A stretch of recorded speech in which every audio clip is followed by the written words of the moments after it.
Hey Lisa, Hey, Corey. how you doing?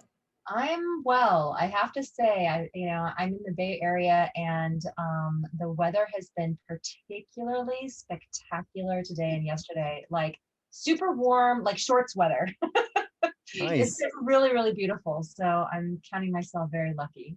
nice. Yeah, the last couple of days have been a bit of a thaw here in Colorado too. We've had a couple nice 60-degree days in a row, which is after the last week is really nice. That's awesome. Yeah. Yeah, yeah, So here we are, episode 3 of The Art of Practice. yeah. Already, I can't Yeah. even believe We it. intended this to be a monthly show, but we just got so excited we had to do an ad hoc show in between. So Yep, this is our third show in 1 month, which I think is great. I yep, love doing the show with you. It's really cool that we have this sort of platform and this opportunity to, give people general updates with what's going on with ILP platform, what new sessions we're bringing in, what new practice leaders we're bringing in. I mean, it's a really cool way, I think, for our members to kind of stay, ahead of what's coming down the line. So why don't you, I think you've got actually a few pretty cool updates today to share. Why don't you do that? yeah, for sure. Yeah. Actually, I am super excited to welcome two new practice leaders to the ILP platform. And some of you may have actually joined Anissa. I think her last name is pronounced Wilhelmsdatter, but I'm not really sure. So Anissa, if I mess that up, sorry. Anyway, but she brought her nail practice, NAIL practice, to ILP this last week. And this is a 4-step alignment self-reflection process that's specifically crafted for people to help them step into the space between stimulus and response. Mm. And as we know, if we can step into that space, if we can actually increase that space, it allows us to have more freedom of choice in how we want to respond to anything that's happening. So I know the participants who did join Anissa this last time really enjoyed it. She's going to be offering that monthly going forward. So I'm super excited for that. And then, That's awesome. That's awesome. yeah, I really loved connecting with her a couple weeks ago. She's yeah, she's extraordinary. yeah, I really loved that too.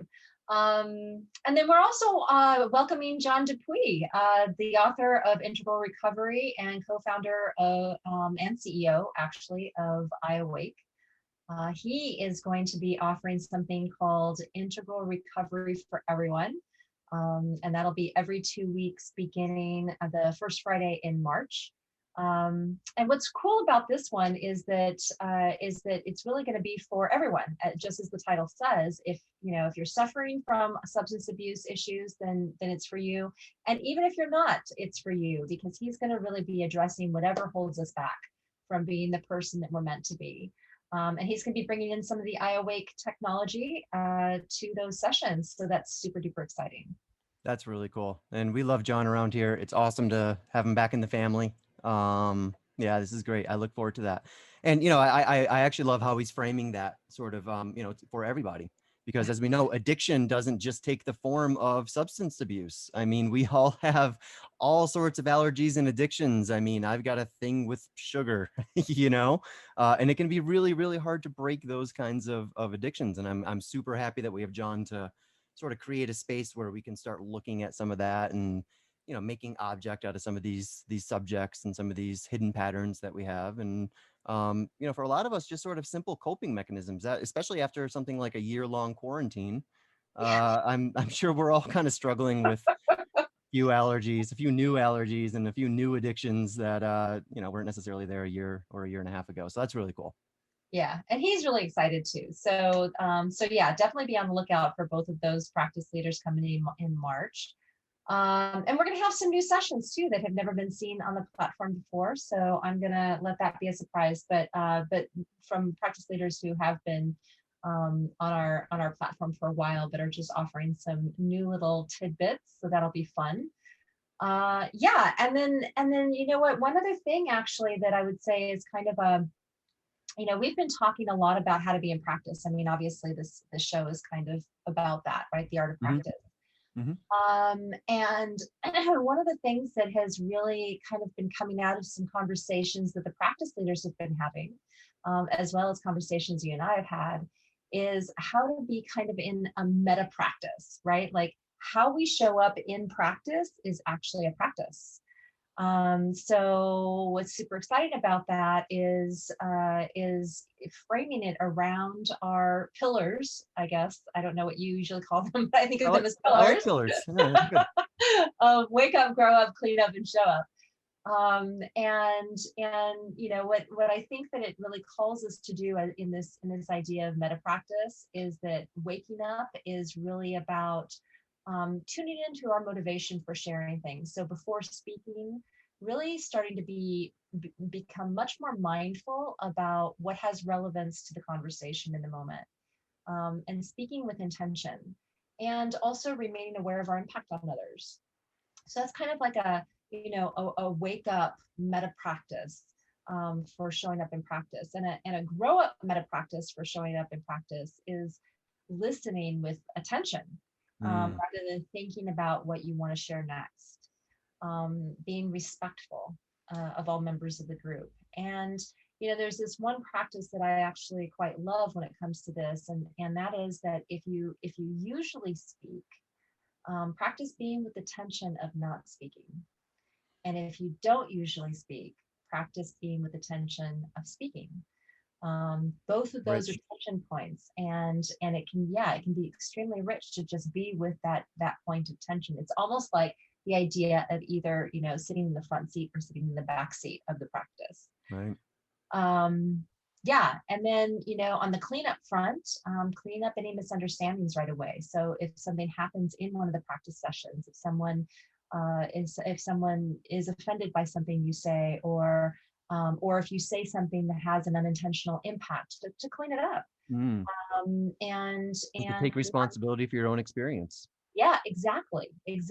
And I think that all of us being willing to apologize for missteps, and to ask for clarification when we need it, and to lean in when the conversations get hard, and practice being deeply present, like that actually contributes to the experience of not just us, but of the entire group. It allows us all to go deeper.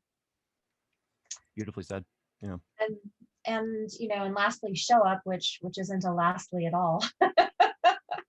um, yeah, when you come into the practice rooms, be ready and prepared to show up fully. Practice being with your discomfort by leaning in, engaging when you're not comfortable, doing the things that the practice is designed to do, even if it's something that you just kind of feel like you don't want to in that moment, like sharing with others or breaking out into smaller groups. But being available to contribute, to practice with others, to meet in those breakouts, and even to be on video, all of those are ways of showing up more fully. Mm.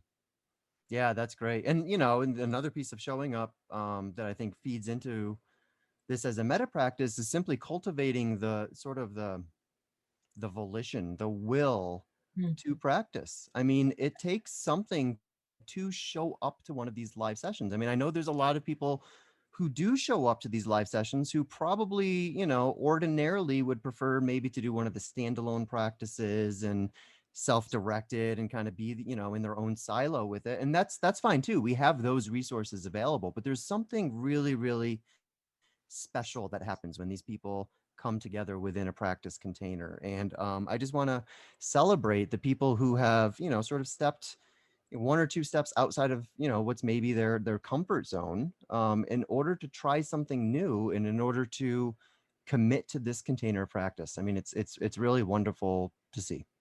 Yeah, yeah, I love that you said that, and keeping in mind that we talk about development.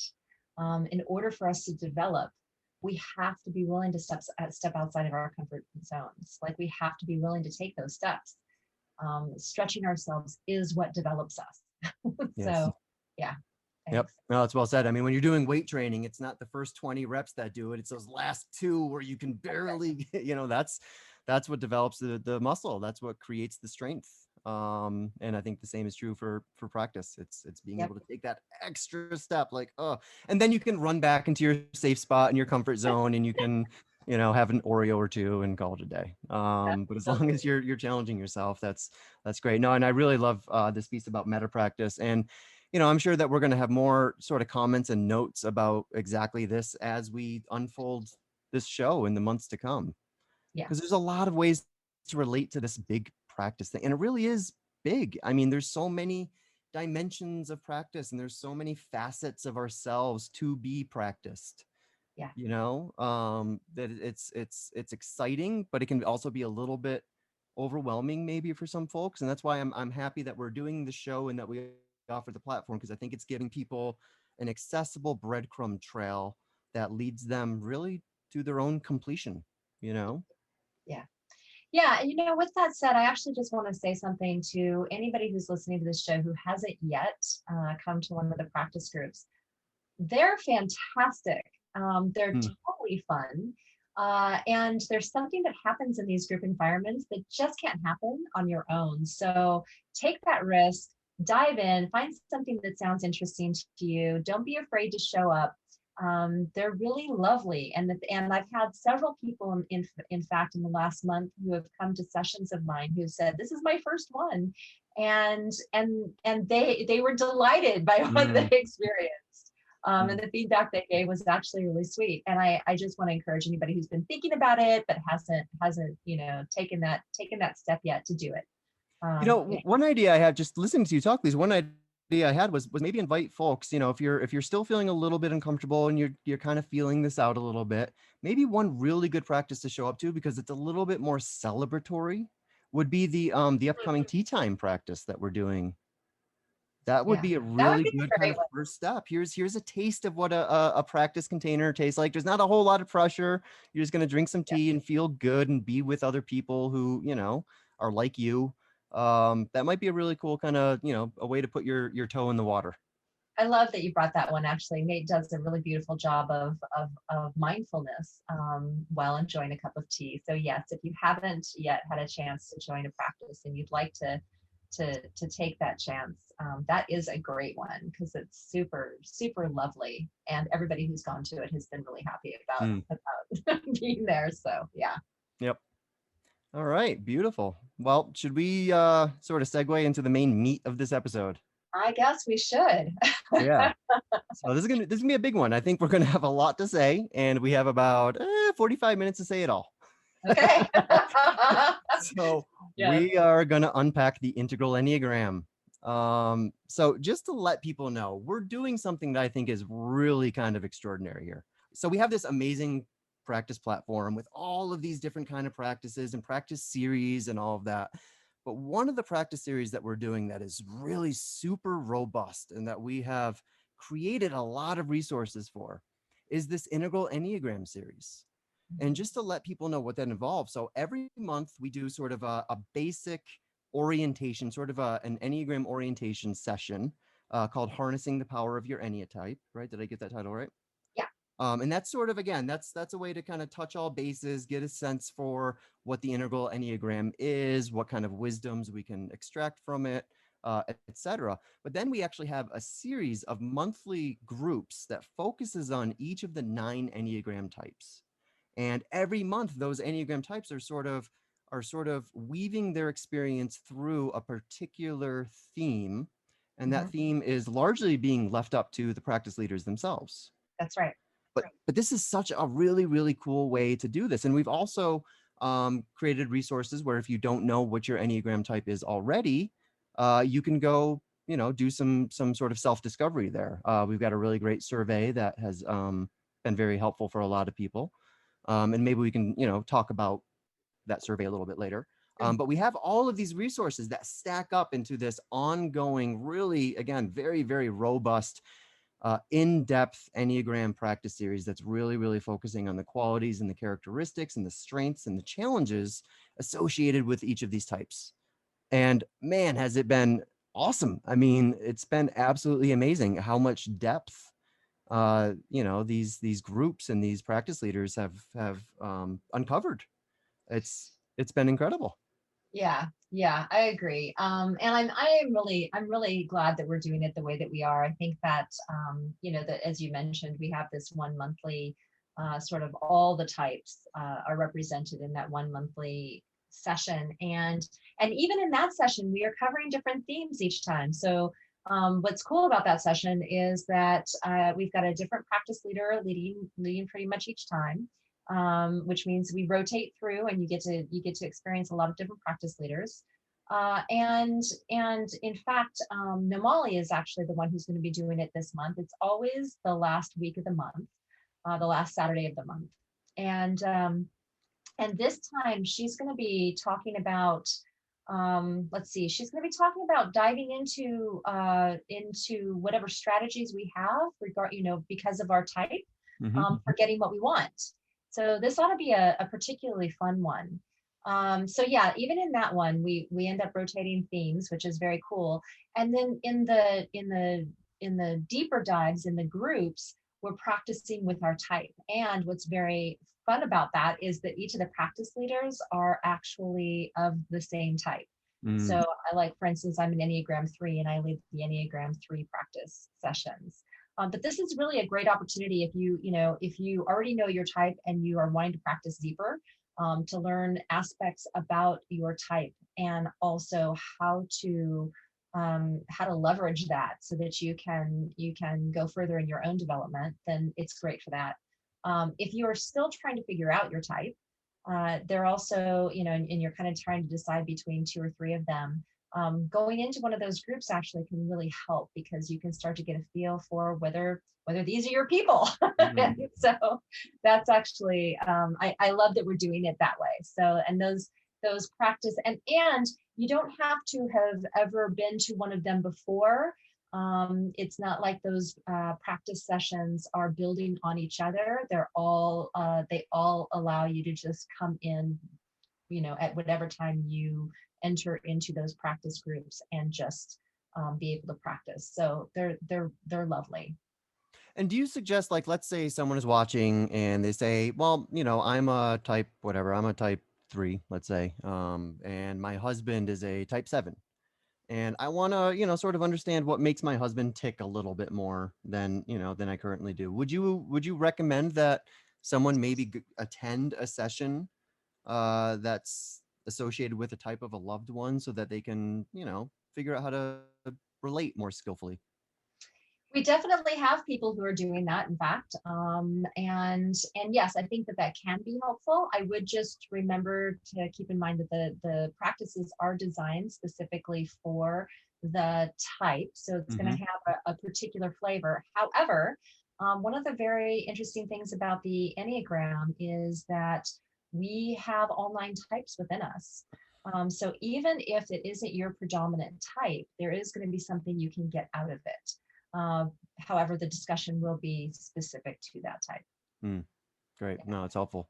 So I'm kind of thinking maybe we should back up a little bit, because there might be some people watching right now who are like, okay, I've heard of the Enneagram, but I don't have much familiarity with this. What is this weird numerological, sort of system that you guys are using? Why are you using it?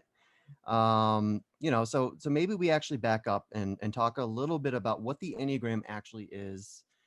I'm not sure if we have to really focus so much on what its origins are, because I mean, largely some of them are unknown. Actually, there's a few major thinkers that have informed how we think about the Enneagram today, but what preceded them is it's sort of contentious. So there's a lot of kind of different influences coming in with the Enneagram. And my sense, and correct me if I'm wrong, because I was actually asked this kind of point blank. I was asked by someone on Facebook, why do you use the Enneagram? It seems a little weird to me. Isn't it just a little kind of woo? Mm, Meaning a little bit new agey, a little magical, etc. yeah. And it was interesting because in my response, I kind of bypassed the woo part a little bit. I was like, I hear what you're saying, and I do hear what you're saying, but my question is, how much utility does it have? And for Mm, me, what makes the Enneagram useful is that it gives sort of an appropriate level of granularity, right? So, I mean, when we look at all these different typing systems that are out there, and let me just say that up front, the Enneagram is primarily a typing system. The idea being that we all have certain types, different typologies, different ways of being.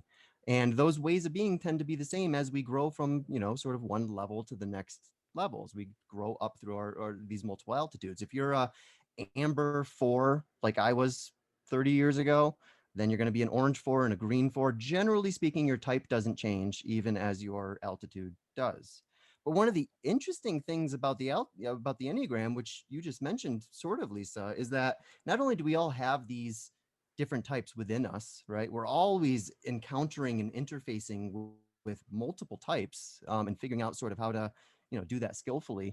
So it's all within us in a certain sense, but also the more mature we are in our own Enneagram type, the more developed we are, the more practiced we are, the more growing up work that we've done, the more they kind of start bleeding together a little bit, right? Okay, So, well, you were asking about it being woo, first of all, yeah. and yeah, let me address that because I think I think it's a good question. Mhm. Um, a lot of let's just talk about personality, like personality. The idea of people having different personalities that is not native to the Enneagram. There are lots of personality typing structures out there, and some of the origins of the Enneagram may have some esoteric thinking and background. But when you start to get into exactly what you were saying, the granularity of the actual typing system and what it offers, in my mind, the Enneagram is actually up to the task of the complexity that personalities actually are. Mhm. And this is one of my biggest beefs when it comes to things like the MBTI, the five whatever the big five personality traits, the like any of those to me. Well, and part of this is also when I take those tests, I end up feeling like I am different things depending on the point in time in my life. Mhm. Um, they're never granular enough to be able to dial into something that I feel like I can really get into and use as a tool to progress my own development and evolution. And the Enneagram for me definitely is that. It offers a level of complexity that I think is, for those of us who are drawn to complexity, anybody who likes integral would be in that in that particular domain. Yeah, that it actually offers layers of complexity that begin to make sense, and as you it's almost like a tapestry. So the deeper you go into the Enneagram, the more that you can unpack what it is about that type that needs to shift in order for us to evolve further on our path. And one of the things that there's also a lot of times there's pushback around this idea of, well, is type really that important? Because aren't we just talking about personality, and isn't the whole idea of waking up going beyond personality? Yes, it is going beyond personality, but in order for us to be able to do that, we have to understand how our identity is actually structured and Mm. what those little pieces are within our identity that need to move, in order for us to become less identified with it, right? So the Enneagram actually offers this, as I was saying, beautiful tapestry of each of these 9 types that allows us to understand what the leverage points are in our own type structure that we need to use in order to wake up more fully. So, there's like, and I always think of the Enneagram as having 2 movements, much like development. As you start looking at development as an arc, it has 2 movements. But there's the movement of us becoming more solid in our structure, which of course is super important.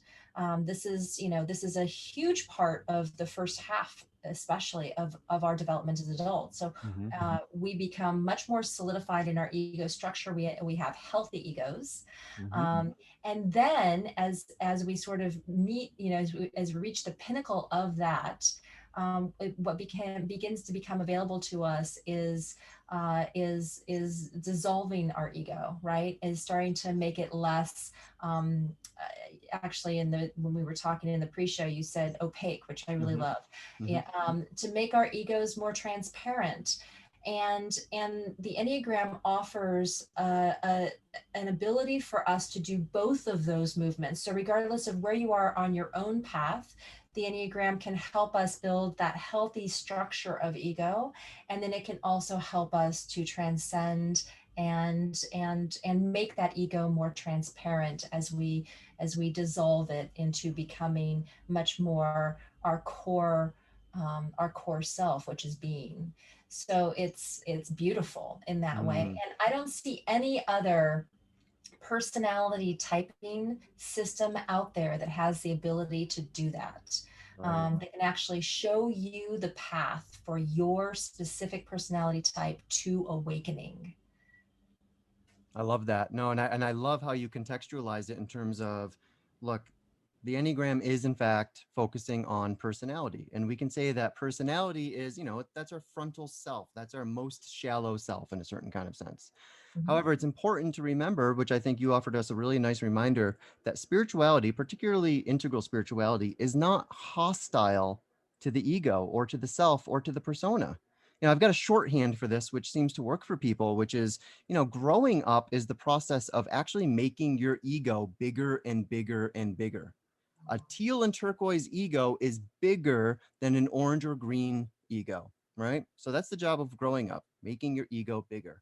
The job of waking up is to make that ego more transparent to itself, less opaque. So we're not just trapped in self all the time, right? Cleaning up is about getting as much of that ego in front of our face as we possibly can so we can see it and track it and identify it and not have these sort of hidden subjects lurking in our psychological basement wreaking havoc on our lives. And then of course showing up is actually using that big transparent fully present ego as an instrument in the world in order to generate influence, create positive effects, reduce suffering, all of that. That's where the showing up comes in. So all four of these have, a very, very sort of, they refine our sense of ego in very important and very different sort of ways. I mean, I'll say Ken Wilber, he's got one of the biggest egos of anyone you'll ever meet, but he's done the work to make it transparent, right? And that's what makes him such a powerful communicator and teacher and artist and writer and so forth.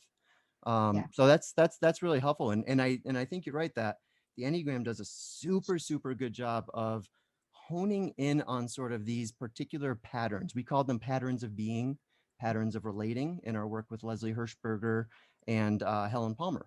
And Mhm. that's really what they are. They're just these fundamental patterns, which I don't know whether we're born with them, whether it's nature or nurture. I mean, I think it's probably a little column A, a little column B, I'm sure your parents' types inform sort of what your own types are and how you cope and all that stuff. But the idea being you have certain fundamental patterns. And if you just simply spend the time to learn about them and learn what they are and learn really how your own mind ticks, that's giving you more leverage in your growing up, in your waking up, in your cleaning up, and in your showing up.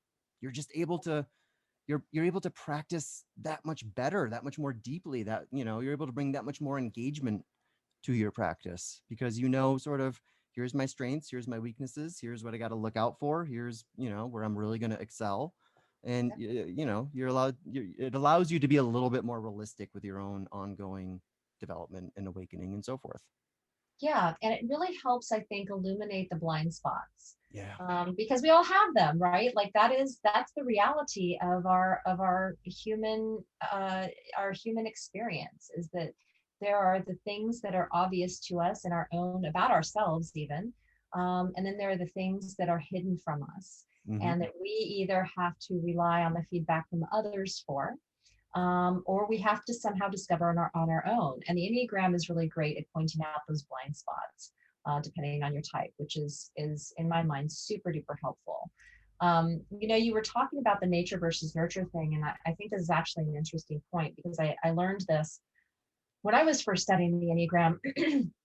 That and I haven't heard anything that to the contrary of this in all of those years since, is that yes, very much nature and nurture, and the way that ends up showing up is that we are likely born into one of the triads. So there's a thinking, feeling, and an instinctual triad, and with that, um, once we come into the world and we are in our family system, um, the family system will actually help to dictate whether within that triad we become an under expressor of that, of of that thing, the head, heart, or body instinct, an over expressor, or a person who is blocked in that particular wisdom area. And that's what ends up happening. So that's very much about our family system, about the messages we get as we grow up. But we are likely born into either the head, heart, or instinct triad.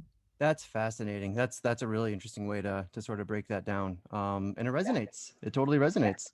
Yeah. I, being a feeling type primarily, and I sort of, I'm an Enneagram type 4. Basically, my story, Lisa, is I thought I had a 4-decade-long depression until I learned I was a type 4, and then it all kind of snapped into focus. I was like, oh, okay. I'm not broken. I just have a type that tells me I'm broken. Right. And all, and being an Enneagram type 4, what that really means is I have a very, very rich inner life and a totally natural incompetence in every other quadrant, which I'm slowly getting better at. Aw. Yeah, I totally get that path. I didn't know anything about the Enneagram until I was in I think my mid-20s. I first took a test, but then I didn't really drop into it. And it wasn't until my mid-30s that I really got into it. But I'm an Enneagram 3, as I said earlier. And yeah, it was through understanding that I began to understand why it was that sometimes I felt like it was easier to be in work mode and to be doing rather than being, rather than relaxing, and rather than actually connecting with Mm. others. And that it took a long time for me to discover what the difference between showing up in action was and showing up in my beingness was. So yeah, I totally get it. It actually can be really illuminating to learn about your Enneatype, and then to discover like what are the ways in which this has been showing up for me, and what are the things that I just haven't caught on to yet that actually this highlights for me. Totally. No, totally. Yeah, I think that's one of the things is when you start learning about your Enneagram type. And this is, by the way, I just want to mention this is why typing systems are so popular, right? Yep. Because there's an instant gratification to it. Like a typing system can give you a whole lot of information about yourself without necessarily needing to do a whole lot of work to get it, right? I just have to answer a few questions and then like, oh my God, so a lot of people relate to this almost like, astrology in a certain kind of way. Like, oh, I just read kind of my little column and oh, it's so insightful, and it really can be. And this is why typing systems are a really great, I think, on-ramp to personal development work because it gets you excited and it gives you something to work with almost right away. Almost right That's away, right. you can say, you've got these patterns. This is something to bring more mindfulness to. Here's how it might interfere with your, ongoing growth and development and etc. So there's a lot of that sort of instant gratification. But then when you really start, I think, immersing yourself in it, you start exactly as you said. You start seeing all of these little hidden biases, these blind spots, these little pieces of yourself that you just haven't been aware of, just haven't been tracking. And it can actually create a ton of healing, as it has for me, when you realize that certain qualities that you have you might relate to them as, okay, these are kind of lower, these are coming from a lower place in myself. Mm. It's coming from a lower insecurity or some unmet need that's like way down there somewhere, right? And for me, my experience with the Enneagram was, for like a big one for me was really, really caring what people think of me, right? Mhm. There's a part of that that's like, okay, well, I had a hard time during my socialization process when I was a kid. So it's a part of my socialized mind that's always just a little bit distorted because the experiences didn't unfold as smoothly as they did for some other kids and etc. So there's that too. Like there's real sort of shadows that we need to pay attention to. And then I learned, oh, and this is an ongoing sort of pattern of Enneagram type 4s, no matter where in your development you are. There's a piece of this pattern that's just not gonna go away. And that was liberating to me to learn because it's like, oh, now I can relate to this quality that I want to change in myself but I can locate it correctly. It's not this thing that's coming, not necessarily just this thing that's coming from an unserved level deep down in me. There's this ongoing pattern or rhythm that I got to pay attention to and I got to fulfill. And for me personally, that has brought me out of this. I think a lot of type fours have a sense of being alienated, of being, sort of isolated, because really what we want most of all is to be unique, right? Right. And that's can be alienating. We withdraw ourselves from sort of the rest of the world. And then it gets very frustrating when we learn that, oh, this desire to be unique is just one of nine, one of nine Enneagram patterns. How unique am I? I'm just as unique as 1/9 of everyone else out there who's trying to do the same thing as I am. And that realization itself is liberating, because you start to see how we get overly attached. Like, I've been so precious about my brokenness for years, you know what I mean? Like, oh, woe is me kind of stuff. And then when you actually start to get a sense of how that fits into your Enneagram type, it just, again, it gives you that much more leverage to do something about it. Now I have a better chance of finding happiness and fulfillment and getting out of this I'm so broken, everything's so broken kind of mindset, right?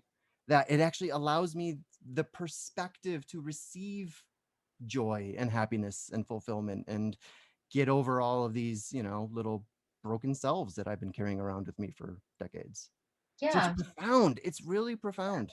Really profound. I agree. I agree. And it's nice to think about, it's nice to think about the Enneagram as your type as like a collection of tendencies. Yeah. So the tendencies aren't necessarily going to go away. Like for you, the Enneagram 4, there'll always be a tendency toward a bit of melodrama, for instance, right? Jesus. Yeah. There'll always be a A bit. tendency. um, and and that gives you something to work with. It's like, Yeah. oh yeah, here I am, in this moment, maybe being melodramatic, and that's actually not serving the, how I, whatever it is that I'm trying to enact in this moment. Mm-hmm. So I can choose to dial that back. I can understand that I have this tendency, and I can understand that it gets triggered, particularly under certain circumstances. And then I can allow myself to dial that back.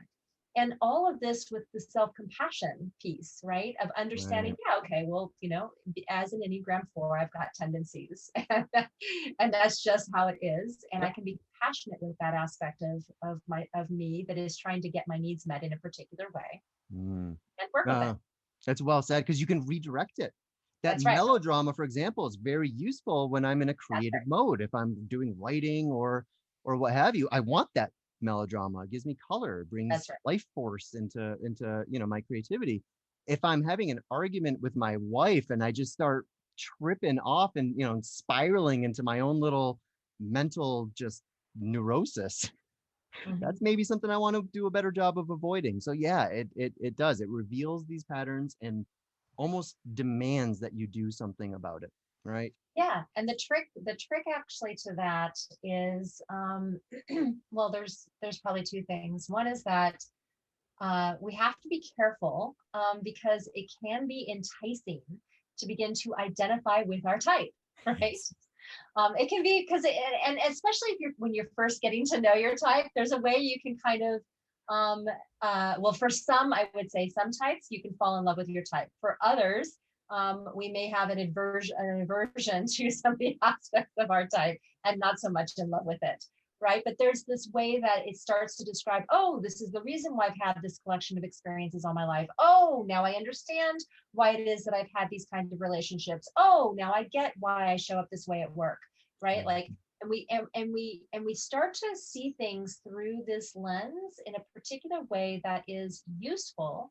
And then we have to be careful of the trap that can occur, which is that we get overly identified with our types.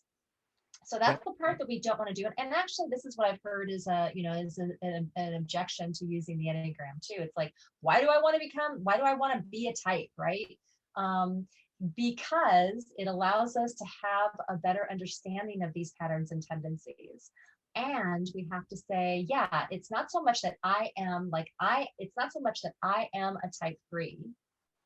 It's much more like I have a type 3 living inside of me, Yeah, it's like big right? mind almost. Yeah, totally. Yeah, I have a type 3 living inside of me. And that type 3, that personality structure wants to get its needs met in certain ways. Yeah. And it will assert itself under certain circumstances in very predictable ways. Right? And I Too can actually predictable. watch it. Yeah, and I can watch it happen. I can Yeah. watch it happen again and again. But yeah, this gives us the opportunity to be able to see our ego structure, to make that subject object move, to be able to see it as an object and say, oh yeah, there's that thing, right? There's my ego doing its thing. This is what it looks like. And here I can see it again and again and again and again. And that really is that movement of being able to then make the ego, the self-identity, far more transparent. Is being able to point to it over and over and over again, and having the awareness to say, yep, there it is. Yeah. Yep, there it is. That's And such the an awesome Enneagram, one. yeah, and the Enneagram gives us kind of a really beautiful packaging around being able to do that. Yeah. No, it's such and there you go. I mean, the litmus test as to whether or not you are wielding the Enneagram, something like the Enneagram properly, is just ask yourself, is this creating more opacity or less? Right. Right. And I think you're right that when people first get into this stuff, it almost comes in stages, right? And the Yeah. first stage is like, oh my God, me. And Yeah. we create just this whole, labyrinth of self around us, and we mythologize ourselves, and you know what I mean? And that can be, again, that can be liberating. That's an important part of sort of the sort of the unfolding here. That's a really important part of it, because you're immersing yourself and you're seeing yourself sometimes for the first time, right? And that can be revelatory for people. But then you got to take the second step, right? I mean, I've known people who got caught in the first step and they start saying things like, well, you see, I'm an Enneagram type 7, which means if you want to interact with me, you need to do the follow. And it's like, no. This is so not how the Enneagram is supposed to be. It's not your responsibility to cater to my type. It's my responsibility to get over my own type so that I can actually communicate with you and receive whatever it is that you're bringing to me. So it's like, That's right. first step, learn about yourself. Second step, put yourself down so that you can learn about others and be more present with other people, right? Yeah. You got to Yeah. be somebody before you can be nobody, though. Yes, that's true. I mean, the first movement is really important, Mhm. and there's no shame in actually dropping into, oh my God, I can't believe that this is describing these things in such a way that, like, I can feel that this is true. And dropping into that, like that is an important part of the discovering the value of this particular typing structure. And so there's no shame in that. And then the invitation definitely is, okay, now what, right? So this Mm, is how it is, right? This is how it's been. And now what? right. And the now what is, now I get to see that, which means that I get to work with it. Now I get to see how this type shows up with my wife, and how our types interact together, as you were just saying. Hmm. And then we are invited further into, how do I now move from the ego using me Hmm. to me using the ego? Just like what you were talking about, there are aspects of the Enneagram 4 that you really want to draw on when you were doing particular things like writing, Hmm. right? Like, it's extremely useful. This is us using the ego rather than the ego using us. And the ability to catch on to that, and the ability to work with it at that level, is really available through the Enneagram. And again, as I said at the beginning, I don't see it available through any other personality typing structure.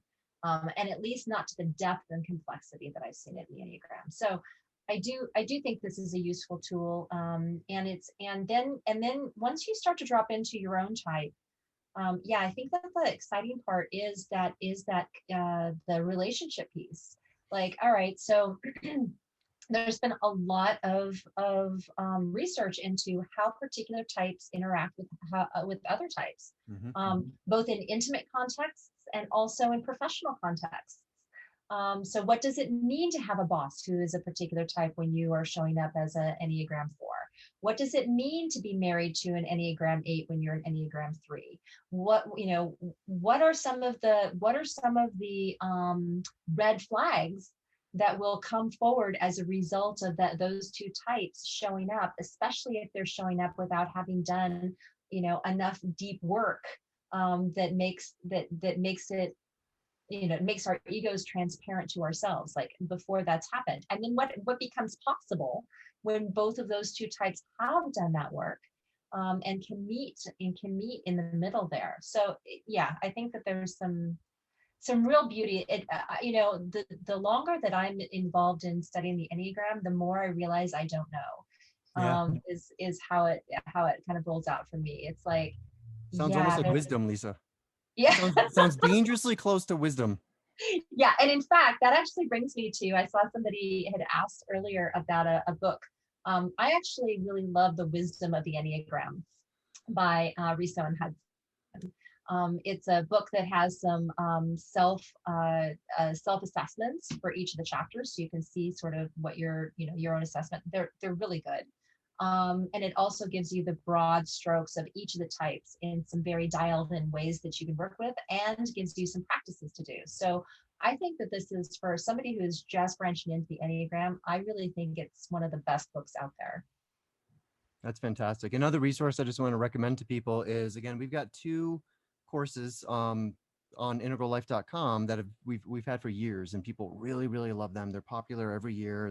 They're kind of perennial bestsellers for us. And those are the patterns of collections. We have patterns of being and patterns of relating. And what's interesting about the second one is it does exactly what you're talking about, Lisa. It almost shows like the algorithms of unfoldment. So it shows like, here's how a 4 interfaces with a 2. Here's how a 5 interfaces with a 7. And it kind of, it role plays each of these types in relation to each other, so that you can see objectively, as you're watching these 2 people have a conversation, what gets missed, right? What gets misinterpreted, what gets sort of distorted just because it's coming through the filter of one type and into the filter of another type. And we can all enact things in, slightly different ways. And Yep. I think that this course does a really, really good job of showing what some of these dynamics look like, so that when they happen in your own conversations, your own relationships, you can identify them, you can spot them, and then you can shift them. It gives you that the extra sort of responsiveness of like, okay, I see this playing itself out almost exactly like it played out in that video I watched last week. Let me judo this into something a little bit more productive, more generative, etc. So that's a really, really cool resource that's available to people alongside these ongoing Enneagram practice sessions that we're doing. And then, Lisa, real briefly, with the time we have left, the other thing I just want to talk about is just the whole concept of wings, because it's interesting. It's interesting. Just you and I have talked about this. I've told you this before. So as a 4 with a 5 wing, which means I'm about as disembodied as it gets. Right? I just like sit way back here in the bottom of the Enneagram, and just let all the shit kind of fall down in between. But as a 4 with a 5 wing, I always kind of leaned on my 5. So that's where I get like, my love of integral, for example, my cognitive love of integral. And I think Ken himself is probably a 5. So there's my sort of attraction to him. And for the longest time, I held my other wing as a shadow, my 3 wing as a shadow. And what I've talked to you, because you as a 3 represent my wing, which is something that I've held in shadow for a very long time. And what I've noticed is since I've started doing these shows, I've been leaning into my 3 a lot more than ever before in my life. And one of the things that I've noticed is how it's made me like more attracted to the 3s in my life. Like, Lisa, you have something I need, and I'm going to get it from you. God damn it. And it's totally this really interesting pivot. So can you briefly explain this concept of wings and how you can be a type, but also kind of have sort of access to these other types? Yeah, and if we think of the Enneagram, if we think of the types kind of on on a circle, like a clock, right? Except for it's 1 through 9. What we can see is that on either side of whatever our type is, there are 2. There's another type. Oh yes, perfect. That's actually super duper. I come with visual aids. I love it. So yeah, each of those main points. That's one of the types. So on either side of us, there's another number, right? And we have a tendency, depending on, again, how we grew up and the experiences that we had, we have a tendency to lean toward one side or the other. So as you were just saying, your tendency has been to lean toward 5 and lean away from 3. Um, However, the sort of interesting thing is that we have access to both. We have access to both wings. And there's some really good reasons why we might want to explore with the one that we tend to lean away from, because it does give us access to things that we wouldn't normally be able to enact in our lives. Just like you were saying, this is a beautiful example that there's this way in which your Enneagram 3, which is, it tends to be much more outgoing, tends to sort of like the spotlight more, and tends to like to just show up in some more extroverted ways. That actually allows you to show up on these podcasts in a completely different way than if you were coming more from the 5. You're more social, you're more lovely, and there's a way that you're more engaging as a result of having some of that Enneagram 3 influence. Totally. So being able to lean into that is a really great thing, but it's outside of our comfort zone, as we talked about in the beginning of the call. It's like, there's a way that it's not within our comfort zone, and yet we have access to it. Right. So it's actually a beautiful practice to lean into whatever wing we don't tend to utilize, and also to bring awareness to the wing that we do tend to hang out in, because that definitely influences our personality structure. So it isn't just that we are, whatever our primary Enneagram is. We do have a wing generally. Now, there are some people who have balanced wings, but most of us have a tendency to lean into one side or the other. So yeah, getting to play but it's like, our field of operating. So as a 3, my field of operating in that 3ness is actually anywhere from between 2 and 4. So like, I have an entire span of space that I can operate within. Now, I may choose to only operate in this little tiny area, but the more that I can expand myself and allow myself to go into the side that I don't normally play in, the more access I have to more aspects of me. Oh, that's beautiful. So what is your weak wing and what is your strong wing? My strong wing is 4, which is probably why you and I, connect really, really well. My weaker one is 2. And and so, but I also have been playing more with my less dominant wing over the last few years, and that's been really fun. Well, I mean, you are literally, I would say a lot of what you're doing with the ILP platform, and again, herding all these cats and creating these experiences for people, seems to lean on your 2 wing. Yeah, just in my observation, there seems to be a 2-ishness to it. Now, Hmm. you're also a practice leader, so you get to be in the spotlight and you get to like come to my sessions, right? So you get enough of that 3 in there too as well. But you're doing such an amazing job of, again, just holding this space for others and allowing others to fully express their own brilliance and their own insights and their own wisdom within this platform. I think to me shows remarkable balance. So that's Thank awesome. you. In my experience, being a 4 and leaning entirely on a 5 with a 3 in the shadow, that just simply started feeling like imposter syndrome. I mean, that's really what that was. And I've noticed that my way of getting out of my own imposter syndrome is by contacting the 3 energy. Just be like, no, there's a part of you that likes this, dude. Like, stop denying it, right? There's a part of you that actually like wants, I mean, it fits into the 4's desire to be seen. Right. But without hiding. I don't have to hide anymore. I can actually like, no, damn it. I want to be seen. Look at me. And it's healing. It really is healing. Yeah, I love that. I think that there's one other thing that we should, I know that we're almost at the top of the hour, and there's one other thing that we should talk about, because I want to make sure that people who don't know their Enneagram type have some ideas on how to approach that. Yeah. The thing about Enneagram tests, and we have one on Integral Life as well, which is really cool. But it's, the Enneagram, as we've already talked about, is really complex. And so any of these tests are actually trying to distinguish between many, many, many points of reference. There's a lot of variables that are taken into consideration, too many really, for a single test to be able to be 100% accurate. And so with the Enneagram, you have to really approach it as more of a journey. In discovering your type is a journey. And the way that I would approach that journey is to take the test that's on the Integral Life site, to take it, but take it from a couple of perspectives. One is you want to take it from the perspective of more who you were when your ego was most solid, and you were least aware of it. So this is probably in your early 20s.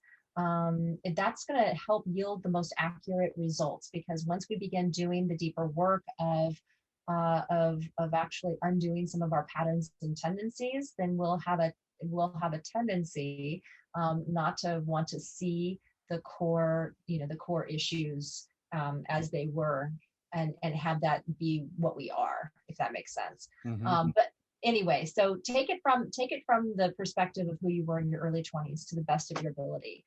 The second thing is take it quickly. Don't spend a lot of time deliberating, because that will end up bringing forward the wrong lens as well.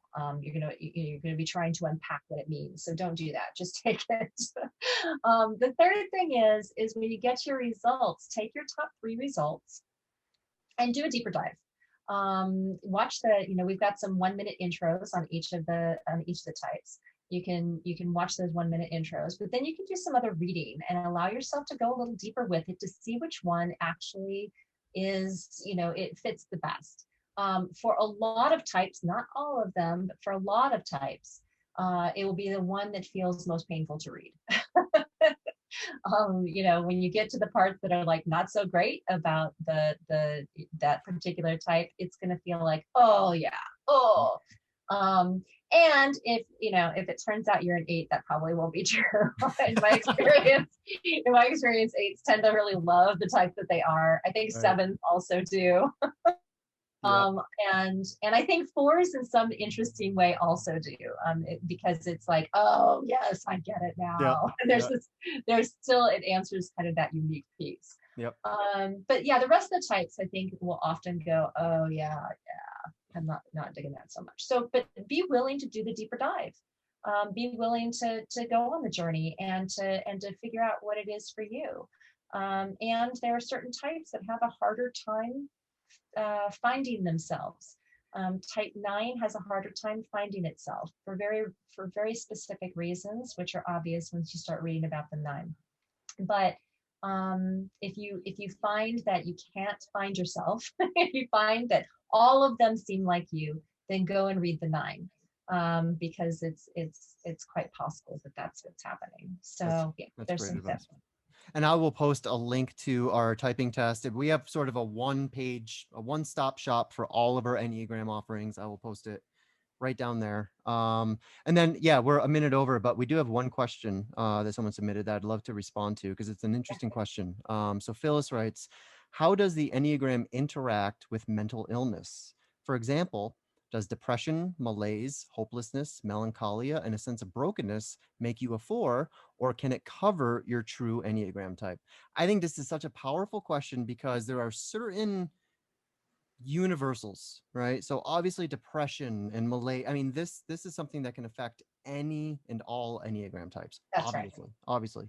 Some Enneagram types might not, I'm not even going to say are going to be more predisposed to it, but maybe can have a little bit more attachment to some of these feelings as they arise. And this is also related to me, Lisa, in terms of, again, just how much this helps clean up, because there are certain patterns and characteristics of these types that sometimes people miscategorize. Like, for example, 5s often, when you read the language and a description of a 5, some people read that as like, oh, that sounds kind of like orange altitude. Or they read like 9, they're like, oh, that sounds kind of green altitude. Or they read 8, oh, that sounds kind of red altitude. Well, that's not quite right. And in fact, this is how understanding both typology and altitude can really help clean so much of this up. Yeah, I'm glad that you said that, because I think that's absolutely correct. And it's important for us not to collapse people into any particular altitude based on the way that they speak, because some of that could be arising out of their type. And the more that we can clue into any of these lenses and understand how they operate with each other, the more we can actually, start to attend to the fullness of people that are around us, the fullness of their humanity. Mm. Yeah, I think it's a great question. Thank you, Phyllis. And as Corey, you said, it's true. Any of these things mental illness, and also things like depression can affect any of the types. There are certain types that are more given to certain of these things. So, addiction shows up in specific types differently than other types. And the way that people deal with things like depression, it may show up differently in some types than other types. And as you pointed out, the relationship that we may have to those states is actually something that will show up differently depending on your type. So for instance, with a type 4, the relationship that you have to depression, and having it be kind of a place where, for a type 4, where there's really a losing oneself in. Mm-hmm. We like to brood. We're a very broody kind of bunch. and there's a way that the way that type 4s can feel like it's almost like a bit of an intoxicating place to go. Mm-hmm. That doesn't show up in the same way for instance, for 2s. It's not like that. It doesn't feel like an intoxicating place to go. It feels scary. So we have different relationships to each of these things. And there are also, there's some evidence apparently that each of the types at their worst, so at their least evolved, when we really disintegrate, are tied to specific diagnoses. So for instance, I know mine for sure because I was appalled. But what they've seen is that with a type 3 at its worst, narcissistic personality disorder shows up, and also psychopathy. So both of those show up at the least evolved Enneagram 3, and there are different ones for each of them. So there's some evidence showing that specific diagnoses it's the DSM, right? DSM-5 now, I think it is. That those are actually linked to particular personality types, not across the board. So depression, anxiety, some of the state experiences are not, but some of the other things, particular types of addiction show up in certain types. So totally fascinating. That's really fascinating and helpful. And maybe what we'll do, Lisa, is because again, there's just so much complexity here. There really is just so much, and we're just scratching the surface here in terms of what the Enneagram is, how it can benefit people, etc. I mean, I spend a lot of time thinking about how, there are oftentimes types within types. Like, for example, there might be a masculine 4 and a feminine 4, or there might be, a type 3 who orients from the upper left quadrant versus a type 3 who orients from the lower right quadrant. And all of this is just bringing more granularity to how we relate with ourselves, how we relate with our own tendencies, and how we relate with each other. So yeah, there's so much more ground to cover here. And again, maybe we'll pick this conversation up in a future episode. And in the meantime, any of you guys watching, if you have questions, comments, whatever, let us know. Drop them in the comments right below, wherever you see this video, whether it's on Integral Life or YouTube or what have you. We will compile these questions and we will address them at an appropriate time in a future episode. So if you have any questions about the Enneagram, let us know and we'll fold that into our next discussion. Sound good to you, Lisa? Yeah, that sounds good. Well, this has been amazing as always. Yeah. And just thank you again so much for your time, Lisa. Yeah, thank you, Corey. Yeah. And all right, everyone and at home, home, everybody who joined. Yeah. Go practice, people. Yes, go practice. All right. Thanks. I know. Bye.